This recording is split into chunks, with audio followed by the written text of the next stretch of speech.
Procrastination আমার জীবন বরবাদ করে দিচ্ছিল। আমি আমার প্রতিটা কাজ আগামীকালের উপর ছেড়ে দিচ্ছিলাম, কোনো কিছু অ্যাচিভ করা ছাড়াই। হাতে ফোন নিতাম আর স্ক্রল করতাম, একটি ভিডিও এরপর আরেকটি, আর বুঝতেই পারতাম না সময় কোথায় চলে গেল। প্রতি রাতে গিল্ট, প্রতি সকাল আবার মিথ্যা ওয়াদা, কাল থেকে নিশ্চিত শুরু করব। কিন্তু ওই কাল কখনো আসলোই না। আমি দিশাহারা হয়ে গিয়েছিলাম, ফার্স্ট্রেটেড, কনফিউজড। হঠাৎ একদিন একটি সিম্পল ট্রিক আমার লাইফের প্যাটার্ন চেঞ্জ করে দিল।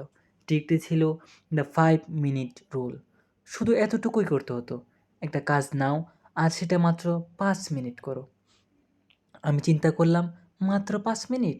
যদি না চাই, যদি মনে না চাই তবে ছেড়ে দিব। টাইমার সেট করলাম 5 মিনিটের, আর কাজ শুরু করলাম। আর জানেন কী হয়েছিল? 5 মিনিট পর আমার মনে হলো, আরে এটা তো খুব সহজ ছিল, আরও 5 মিনিট করি। তারপর আরও, তারপর আরও, এভাবে পুরো 1 ঘন্টা কাজ করে ফেললাম বিনা ব্রেকে। ওই প্রথমে স্টেপ, ওই ছোট্ট শুরু আমার জীবনের গেম চেঞ্জার ছিল। আমি আমার প্রতিটা কাজে আমি আমার প্রতিটা কাজের জন্য এই ট্রিকটাই ব্যবহার করতে শুরু করলাম। Workout 5 minute, reading 5 minute, assignment 5 minute. প্রতিবার আমি থামতে পারতাম না। মাইন্ডে শুধুমাত্র শুরু করার প্রয়োজন হয়, ফ্লো নিজে নিজে চলে আসে। আজকে আমি 10x বেশি প্রোডাক্টিভ।